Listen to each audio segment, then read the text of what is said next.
Reboot here, and so we're going to hit it up for another half an hour this week and hopefully give you some great information. Why are we here for the Reboot?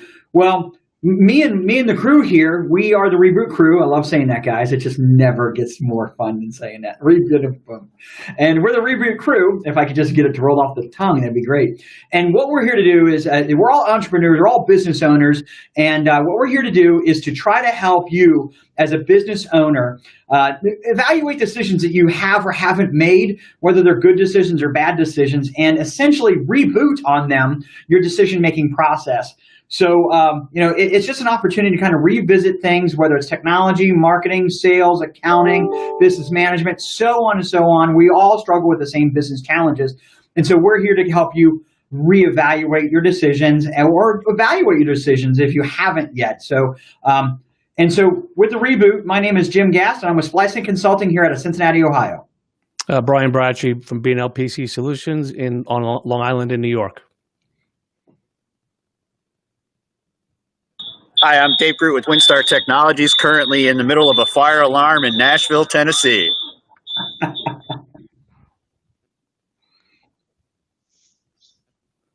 We can't hear Stephanie. Stephanie, we can't hear you. That's all right. Oh, we lost Stephanie. Yeah, I'll that's go okay. real quick. Stephanie, did Dave want to introduce Stephanie? Yeah, they got a hi, Stephanie. We see you. All right, Brandon, go for it, man. Sure. Brandon Bowers with Zentech Data Systems. We're down here in sunny South Florida. All right, Stephanie, go. Oh, we heard you. Hey, I'm Stephanie Groot, WinStar Technologies. David? No volume either there. But this is live. I mean, this is just how it happens sometimes in a live situation. All the IT guys having trouble with IT. It's kind of We're funny. having technical difficulties. Here, Yeah. I'll let him talk to you through my camera. Yeah, you said live. With a fire alarm behind Right next to each other. David Luft with LDD Consulting out of Albuquerque, New Mexico, also in the middle of a fire alarm.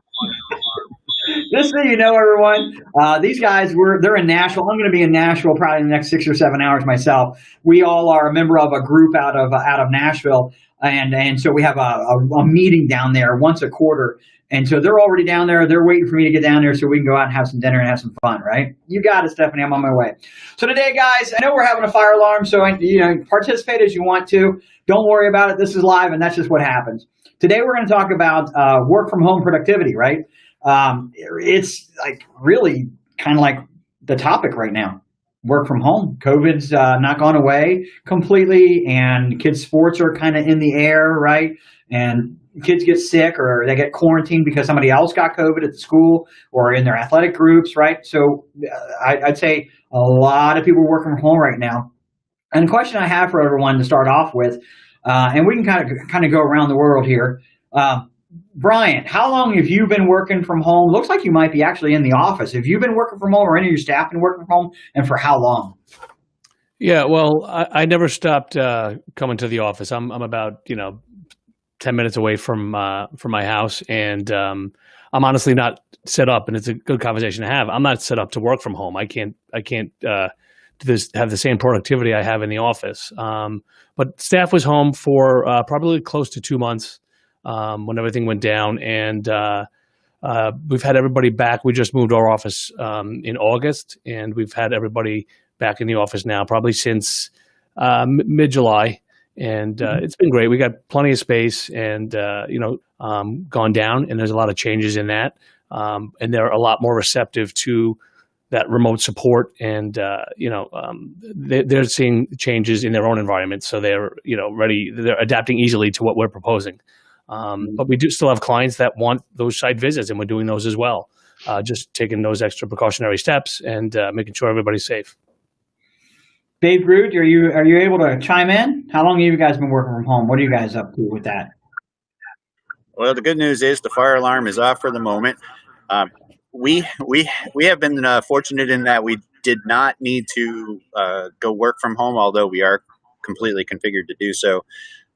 We do have some remote staff,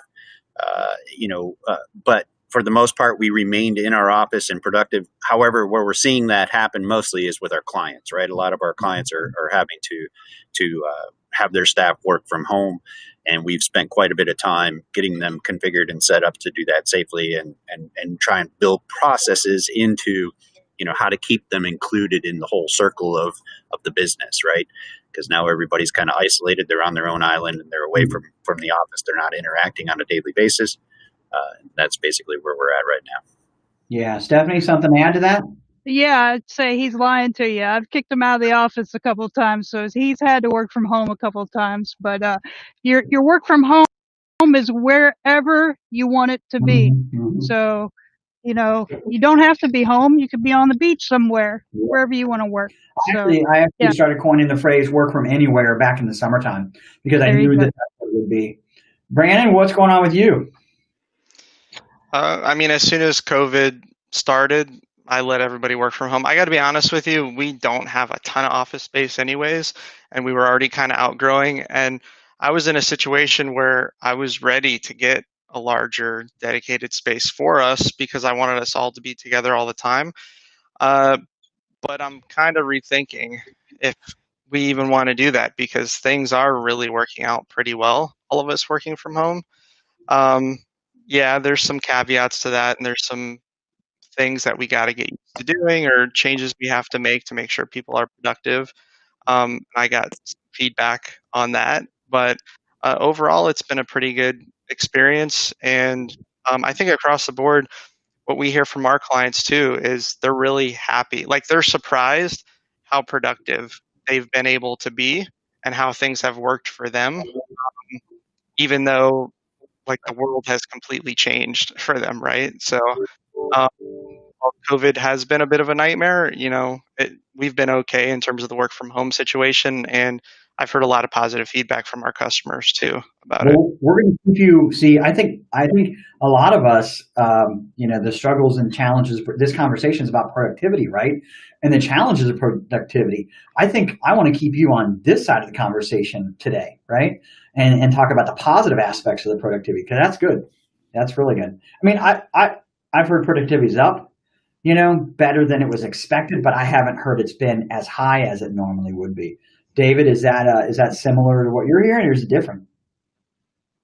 I definitely think it's an opportunity for us to rework our business so that we can work from home, which just opens up additional avenues for us with employment and such.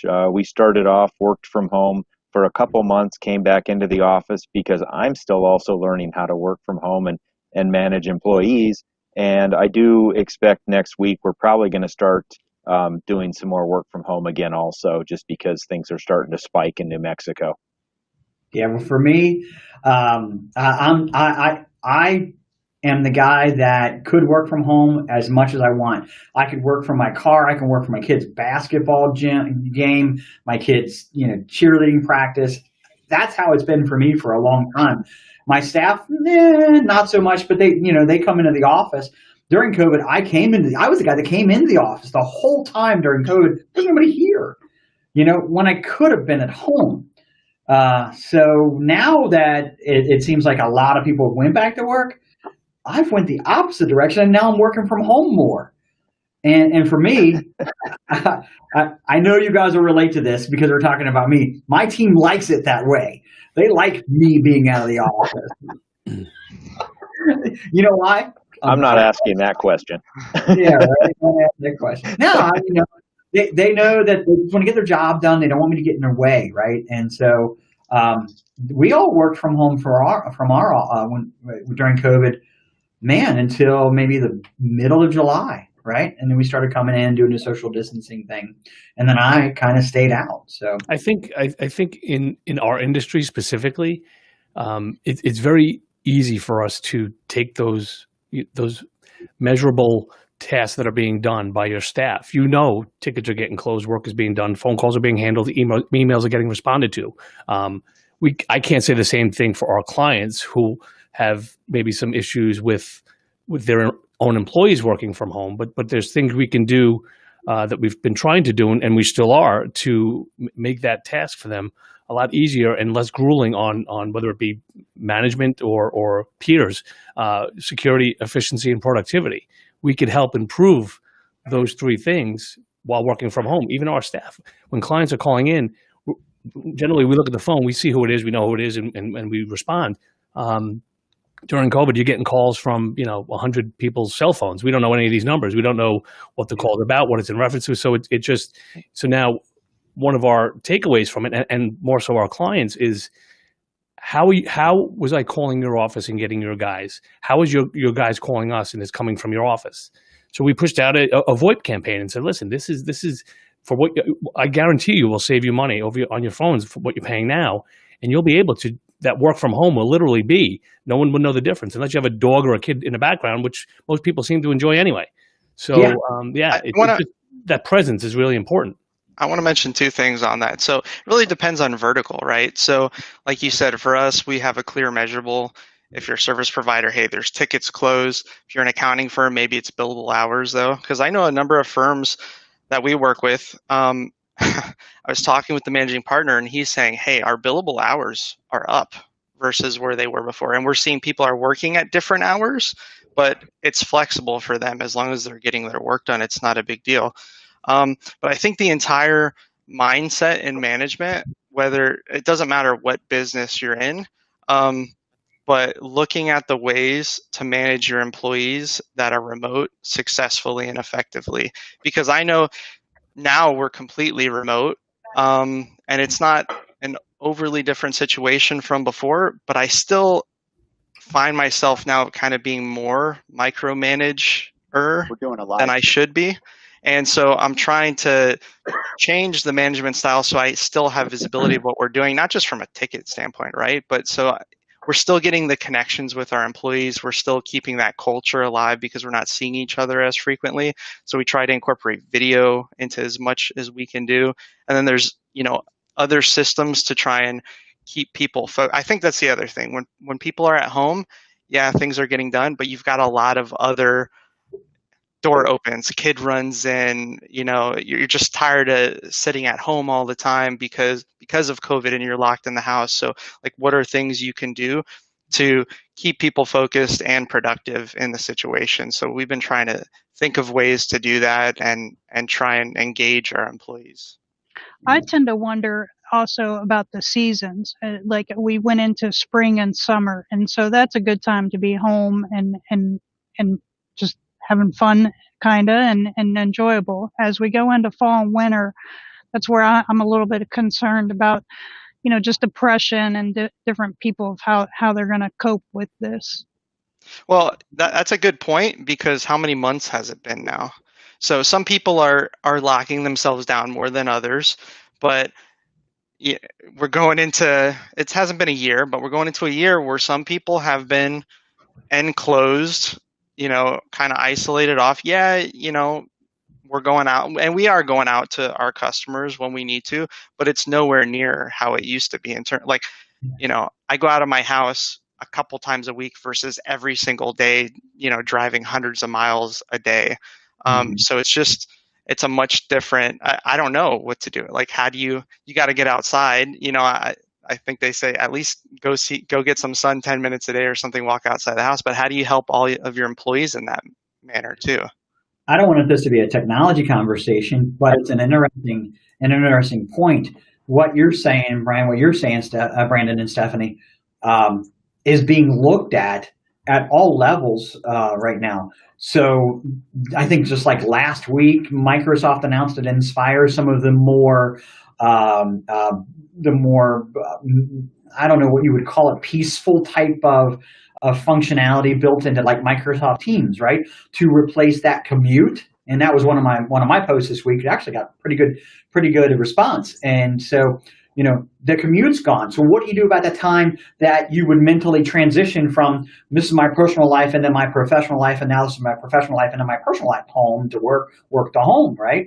And so they're trying to emulate certain functionality now in Microsoft Teams. And I'm not in tune to all software applications, but I'm certain that everyone's trying to, hey, you can meditate, or you can get it together mode, or you can emulate that that commute by I don't know whatever the functionality is because I haven't seen it just yet, but I just know about it. Has anybody else seen anything similar in other areas?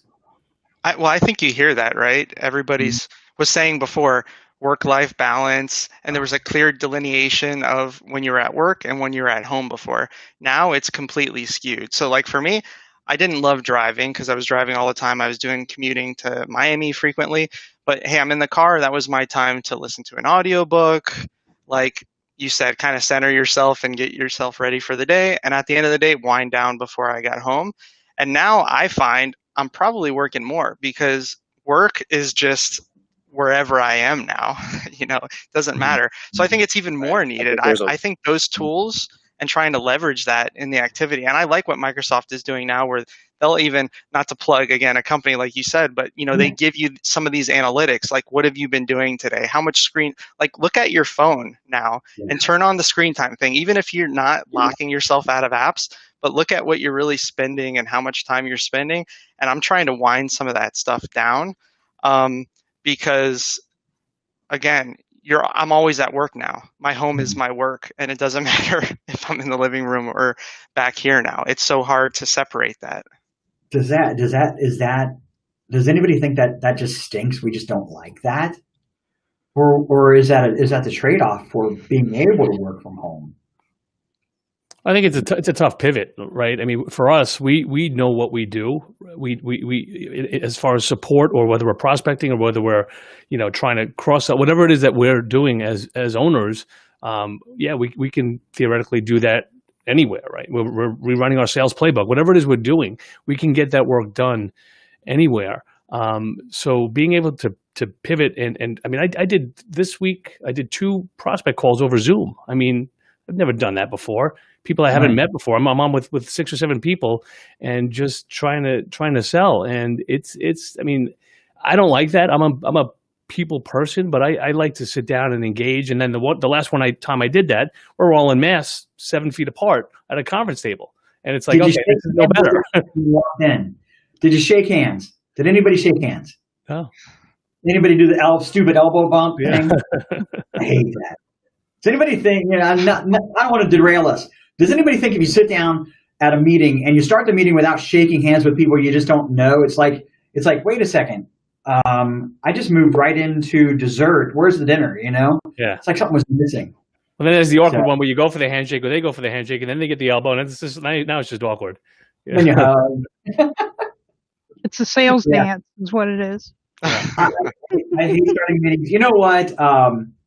I am myself becoming more productive at home, increasingly more, I should say, as time progresses. The last couple of days, Monday and Tuesday this week, usually it's like I come in on Monday, I come in on Friday, and I sandwich the week with I work the rest of the week from home. It was a good trade-off. But now I'm finding for myself that I'm actually being really productive, more than ever before, And honestly, I'm starting to work a little earlier and starting to work a little later, but taking little breaks here out through the day. Is anybody else or any of your customers doing similar? I actually have a partner friend that's in the MSP business also, and he started doing a meditation program with his employees just to help them kind of get a little more in touch with reality. Yeah. And we're going to be looking into it. That's a good idea, actually. You know what? And it's an online tracking one, and I haven't found out entirely about it, but I was pretty intrigued about it. Little exercise breaks, meditations, just things to kind of help you get relaxed. A lot of so stressful right now. The virtual happy hours. I see a lot of those going on, and they're still going on, and they're going pretty strong, I think. And that's kind of call it after work hours, but it's being done. They're engaging. They just have that FaceTime, and it may not be every week, maybe every other week, whenever it is. But the feedback I get from that is they all love it. Can I say something about this happy hours? The idea of it, I thought was stupid. I mean, I just thought it was stupid. Yeah. Yep. Until until we had one with like 30 people from our group out of Nashville, right? We'll plug them, Robin Robbins Producers Club. Everybody that's an MSP should be a member, if you ask me, if you're qualified. But when we did our first happy hour, I went into it like, what is this going to be? This is going to be just kind of like, and I got to tell you what, it was almost Zen-like, Yeah. Sorry, Brandon, I took that from it was really different and somewhat cleansing, actually. So those happy hours, they work. I kind of feel like too, though, we're all really missing more and more human interaction, honestly. So any way you can get it, you're feeling that. That's my opinion. And some of these vendors, like what we try to do with our guys and try to engage them in some of those happy hours, they do a pretty good job. I went to one where they actually had somebody making the drinks. There was a bartender. They sent some gear, and then we mixed it all together. I did a guacamole one recently as well. I'm the learning chair in EO, South Florida.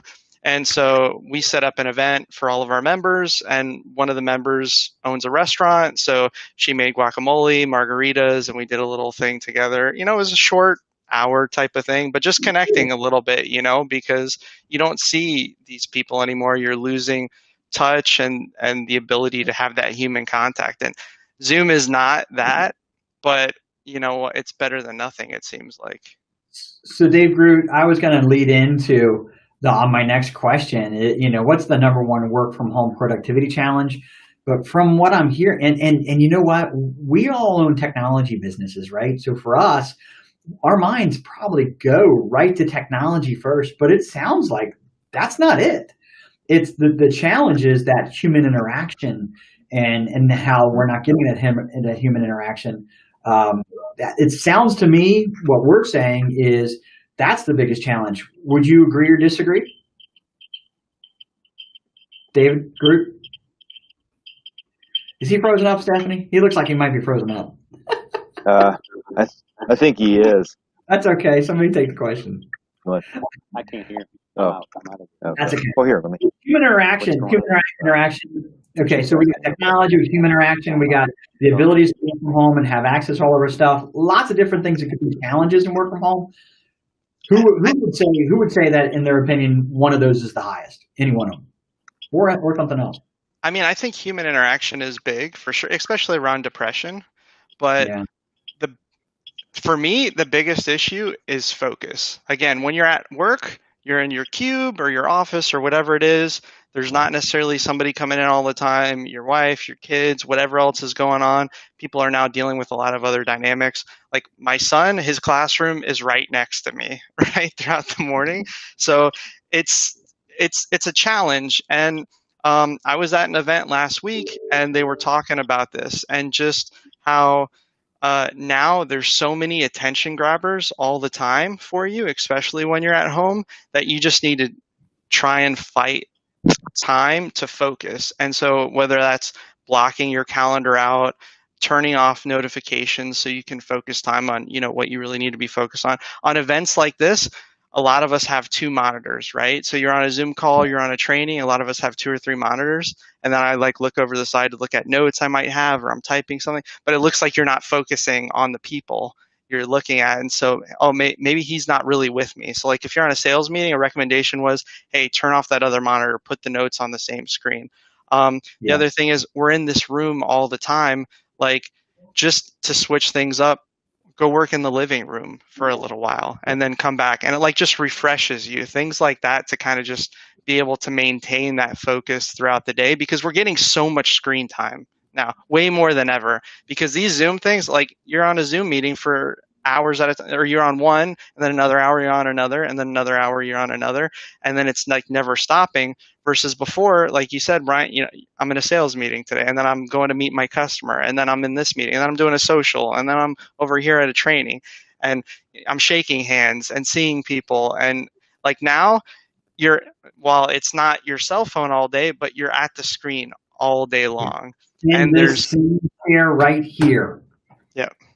which Yep. I'm standing up, so I installed this at my house now because like I could not sit down anymore. I gotta get up and move. It's just driving me crazy. So I think focus is the number one. How do you keep your employees focused? How to keep your clients focused and engaged?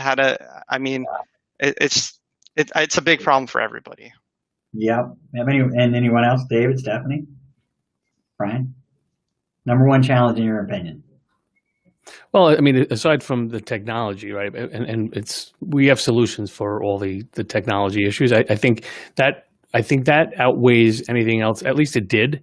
And then as people adapt to the changes or any security compromises and accept that this can't happen this way until this changes, and they can keep asking the same thing and realizing, okay, we can't do this, and coming up with new policies and procedures and assets, whatever it is for them.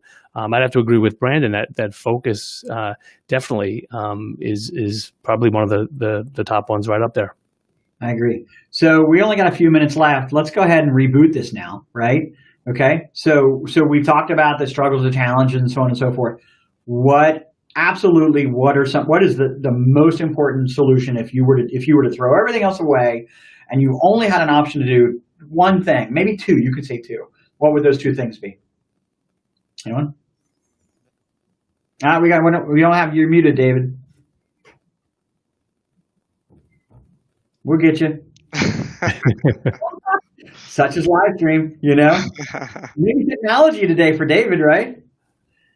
That's okay. Stephanie, you got an opinion on how to reboot this? What do we do to solve the productivity challenge? That's a good one. But balance, try to find the balance and not tech overload, too much. So not tech overload, right? Yeah, that's interesting. That's interesting you say that, because the technology is what's making us capable of actually doing what we do. And yeah, I mean, if you think about it, it is tech overload. I mean, when you're at the office, you're shuffling around papers and you're doing all kinds of things, and you're dealing with other people going down the hall to grab a file or whatever it is. You're not doing that at home. You're stuck in front of the computer the whole time. So it is technology overload. Brandon, Brian? Reboot it. Give me the reboot.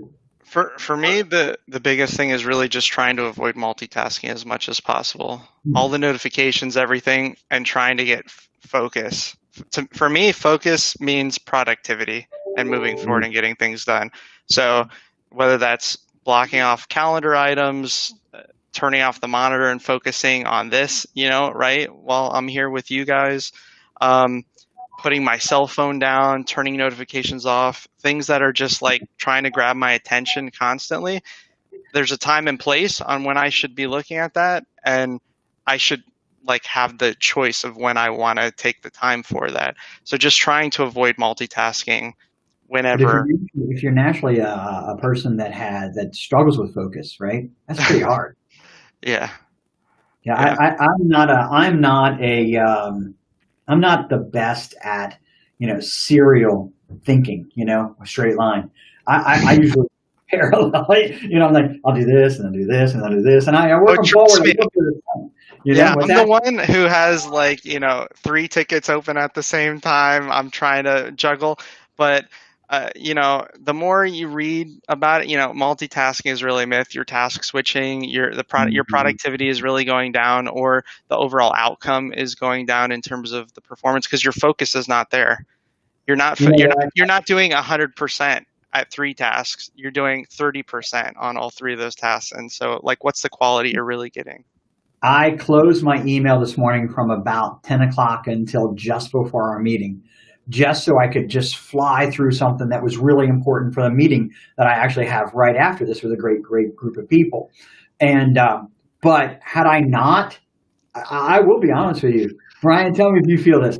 Man, I'm like, what's in that email? What's in that email? I know there's something in the email that I'm missing. It's just eating me. I literally, before this call, I took my Outlook and I put it in work offline.